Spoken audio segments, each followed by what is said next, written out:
Get ready, because we're diving deep into Victorian London, Ooh, Victoria. a city full of innovation. Yes.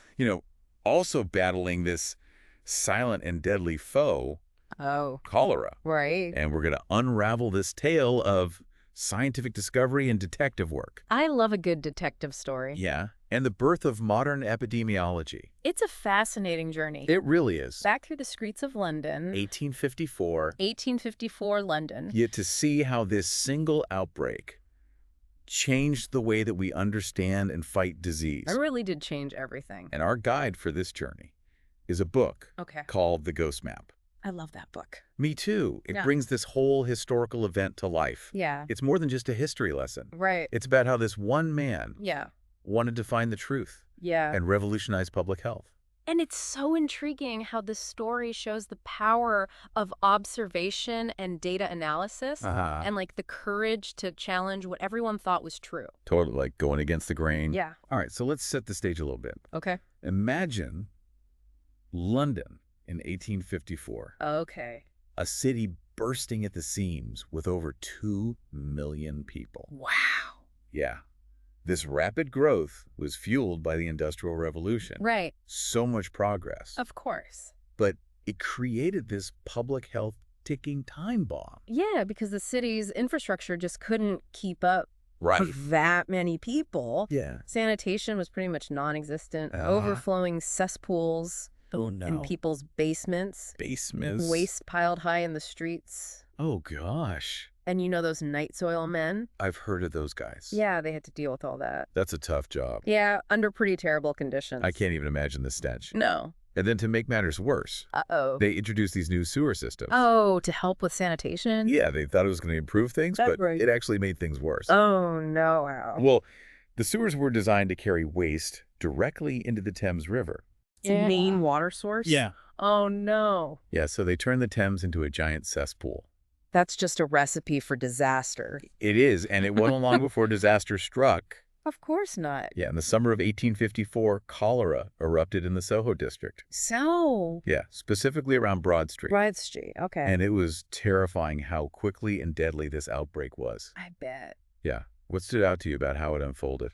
You know, just the sheer speed and the brutality of the disease. Yeah. Whole households gone overnight. Wow. People went to bed feeling healthy, Yeah. woke up with just excruciating symptoms. Awful. Some people were dead within 12 hours. Wow. Even doctors and reverends who were like right there on the front lines Yeah. were just shaken by what they were seeing. It Uh-huh. was just awful. Awful. Dr. Rogers and Reverend Whitehead were two of them. Yeah. The fear and confusion must have been overwhelming. It would have been. I can only imagine what kind of crazy rumors were going around. Yeah. And conflicting explanations. Yeah. Everyone was desperate for answers. Totally. Yeah.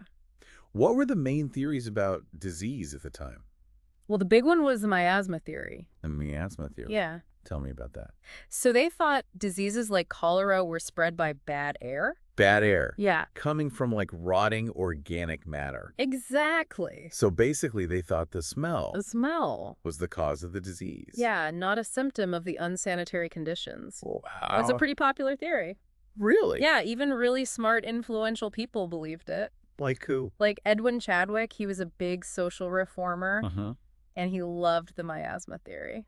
Wow, so this theory actually had an impact on public policy then. Yeah, big time. Interesting. And unfortunately, some of the policies they put in place actually made the cholera problem worse. Oh no, like what? Well, remember how they diverted all the sewage into the Thames? Oh, right, yeah. Yeah, that was based on the miasma theory. Wow. They thought cleaning up the smell would stop the disease? But it backfired. It did. That's a reminder that even policies that sound good Yeah. can have terrible consequences. Right, if they're based on the wrong ideas. Exactly. But there was this one guy, Okay. a young physician named John Snow. John Snow. Yeah. Okay. And he didn't buy the miasma theory. He was a skeptic? He was, I love him already. yeah, he was a forward thinker. Okay. And he had done some research on earlier cholera outbreaks. Uh-huh. And he had this idea, this kind of radical idea, What was it? that cholera was spread through contaminated water. Interesting. Yeah. So while everyone else is focused on cleaning up the air, The bad air. Yeah. he's looking at what people are drinking. Exactly. Interesting approach. Yeah. And then the Broad Street outbreak happened. Oh, And he saw this as his chance to test out his theory. okay. So did he, like, set up a lab and start testing water samples? He did something way more hands-on. Really? Much more ingenious. What did he do? Okay, so picture this. He lived near the outbreak. Right in the thick of it. Yeah, and he thought, this is my opportunity Wow. to get real-world evidence. Okay. So what he did was he took a map Okay. and he plotted the locations of all the cholera deaths. So like an early epidemiological heat map? Yeah, basically. It's amazing. It was brilliant, and it was a major turning point. What did it show? It showed that all the deaths Yeah. were clustered around a particular water pump A water pump. on Broad Street. Wow. So he had visual evidence Yeah. that supported his idea that cholera was linked to water. To the water. Yeah. So cool how he used a map to understand this complex problem. Right. It really is like piecing together a puzzle. It is. Yeah. So then, That's how- to be extra sure, Oh, okay. he interviewed a bunch of residents Oh, wow. and asked them about where they got their water. Asking all the right questions. Yeah, he was thorough, Good. really documenting everything. And I bet those interviews revealed a connection They did. between the Broad Street pump Yeah, and getting sick. exactly. Again and again, people who got cholera had drunk from that pump. It all starts to add up. It does, but then the story gets even more interesting Oh, how? because another resident, Okay. a reverend named Whitehead, Okay. he was also looking into the outbreak, Interesting. and there was something he couldn't figure out. What was that? Why some houses were spared, even though they were just as dirty as the others? Yeah, like, why are some people getting sick, Right. but not others in the same environment? Exactly. He wanted to know. Good question. So he started investigating too. Another detective on the case. Yeah. And guess what he found? Right. The index case. The index case. What's that? The first person who gets sick in an outbreak. Oh, In this case, it was a baby a baby. named Lewis, Okay. and his diapers His diaper? had cholera, Oh, no. and they contaminated the cesspool at his house. Wait, so a baby's diaper played a role in this massive outbreak? It did. That's crazy. Wow. And get this. Oh, The cesspool at his house yeah. was leaking into the well that supplied the Broad Street pump. Oh, no. Ah, So there was a direct link there it is. between the dirty water Yeah. and the spread of cholera. It all came together. It's like something out of a detective novel. It is. These two separate investigations Right. leading to the same shocking truth. The Broad Street pump was Right. basically death's dispensary, Oh, as wow. the book calls it. This is huge. It is. This is a major breakthrough It was. in public health. A turning point. So what happened next? Well, we'll get into that Okay. in our next part. Okay. But let's just say it's not quite as straightforward as you might think. I'm on the edge of my seat. Yeah. This is fascinating. I know, right? So interesting. Stay tuned. Okay. So we left off with this like dramatic discovery about the Broad Street pump being ground zero Yeah. for the cholera outbreak. I'm so curious, did everyone believe Snow's theory after that? Well, you'd think Right. you have all this evidence. Yeah. But it wasn't that simple. Really? People don't change their minds that easily, I guess not. especially when they're scared and Yeah. don't understand something as terrifying as cholera. Right. So even with the index case and the map Mm-hmm. showing all the deaths around the pump, Yeah. people still didn't want to believe Snow. Exactly. Some people were convinced, but a Yeah. lot of people, especially in the medical field, Really? they just clung to the miasma theory. Wow. They said bad air was still the main cause, Oh, God. and that Snow's findings were just a coincidence. It's amazing how resistant people can be to new ideas. It is. Like even with proof. I know. So what did Snow do? He kept going. He didn't give up. Nope, he kept gathering more evidence, Good for him. and he got better at explaining his theory. Okay. You know, really making his arguments strong, and Yeah. he went to the authorities, and he pushed them to remove the handle from the Broad Street pump. Oh, wow. He was sure that would stop the outbreak. Wow.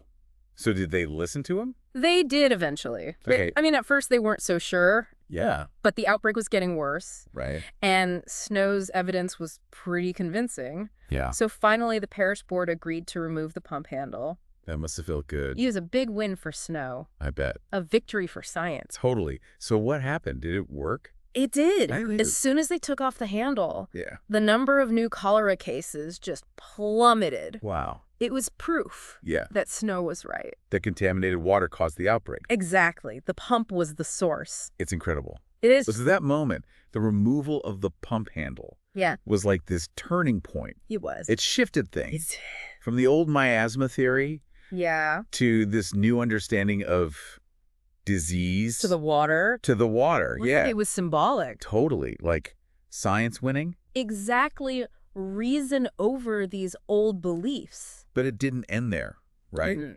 Even though the Broad Street outbreak was contained, Yeah. it took longer for everyone to accept Snow's theory about water. Much longer. Really. So even after all that, Yeah. people were still skeptical. The miasma theory was so popular for Yeah. so long Yeah, that some people just couldn't let go. I see. And remember, this was before everyone knew about germs. Right. So it was hard to imagine these tiny, invisible things Yeah. causing so much sickness and death. Like, how can you fight something you can't even see? Exactly. It makes sense that a big change like that Yeah. wouldn't happen overnight. It's like trying to convince someone Yeah. that the Earth goes around the sun Mhm. when they've always thought the opposite. Right. Their whole worldview would have to change. Exactly. But Snow was persistent, He was. and more research came out Right. supporting his waterborne theory. Uh-huh. So things slowly started to change. Yeah. Slowly but surely. It's a testament to him Yeah, and to following the evidence. absolutely. So tell me, how did Snow's work influence modern epidemiology? It was foundational. The way he investigated the Broad Street outbreak, Yeah. that became the model. For how we understand and control diseases today. Exactly. His meticulous data collection, Yeah. the maps, the way he found the source. It's all still relevant. It's amazing to think those methods are still in use. I know. Over 150 years later, So powerful. he showed us that it's not enough to just treat people who are sick. Right. You have to understand the root cause. Why? Yeah. And then you can prevent future outbreaks. So he basically created this whole blueprint for public health. He did. And that's the legacy of the ghost map. It is. It's not just a story. Right. It's about the birth of a new way of thinking. About disease, about health. About public health, yeah. Yeah, and it led to real changes. Like what? Sanitation improved. Okay. Clean water systems. Sewage treatment. Wow. And it wasn't just physical stuff. Okay. They started public health agencies, Oh, well. disease surveillance. Uh-huh. This whole new field Wow. dedicated to understanding outbreaks. It's crazy how this one outbreak in London I know. has such a huge impact on the world. It really shifted how we view cities. How so?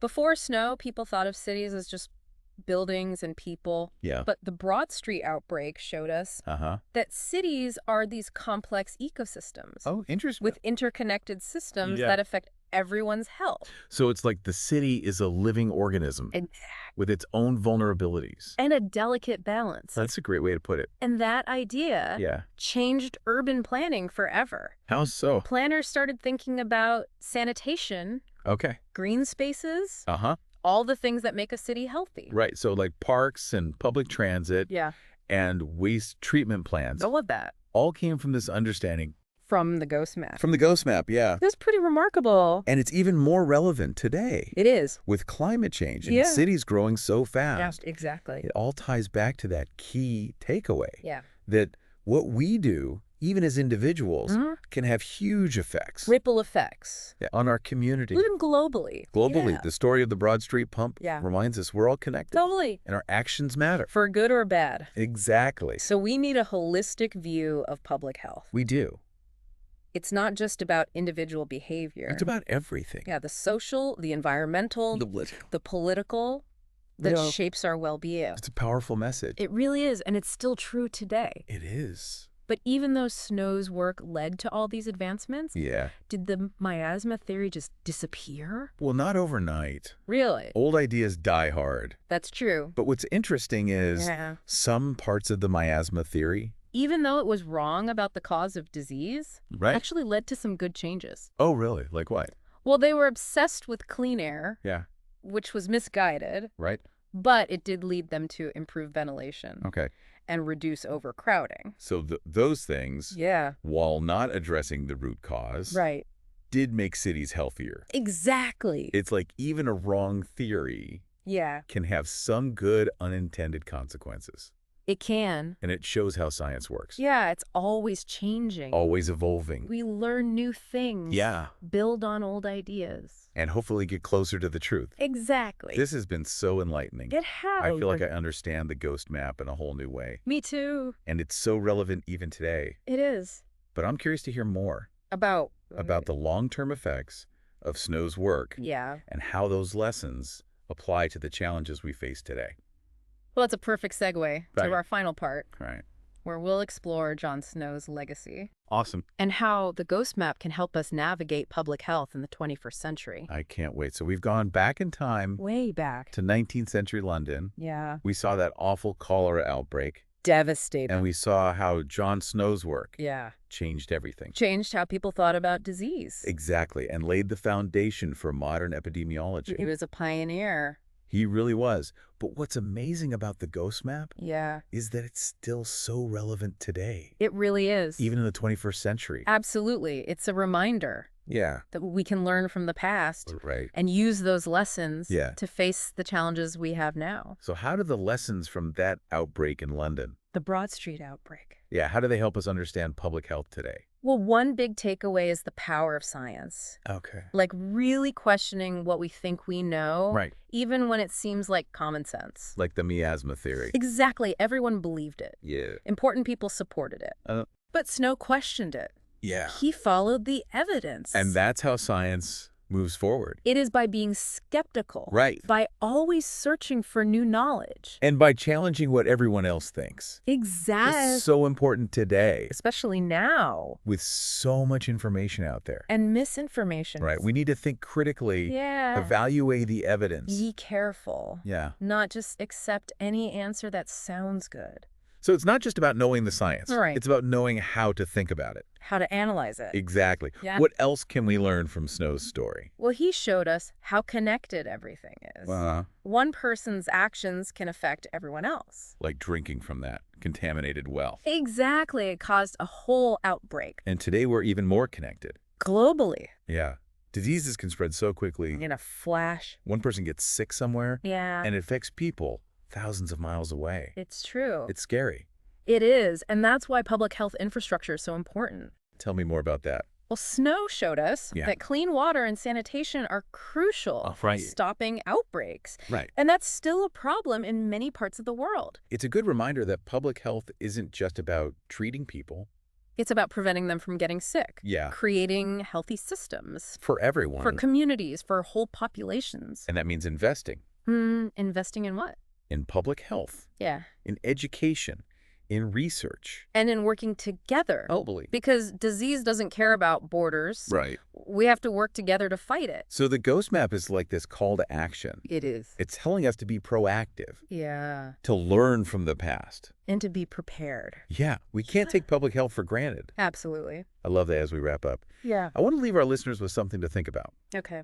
Think about a public health challenge in your community. Maybe it's access to health care, Well, or maybe it's something environmental. right. Now think about how you could use Jon Snow's approach. His investigation methods. Yeah, like collecting data, Using maps. finding the source of the problem How could you apply those things? to this challenge in your community. That's a great question. It is, because as we face new problems, Like new diseases. yeah, climate change, all of it, It's more important than ever. to remember those lessons, On a ghost map. to keep asking questions, To be scientific. to work together To build healthy communities. locally and globally. That's the key. It really is. Thanks for joining us on this journey. It was my pleasure. We've explored the past, Yeah. but we've also learned a lot about the present and the future. The past can teach us so much. It really can. And as always, Yeah. keep exploring, keep questioning, and keep diving deep. Until next time. Bye, everyone.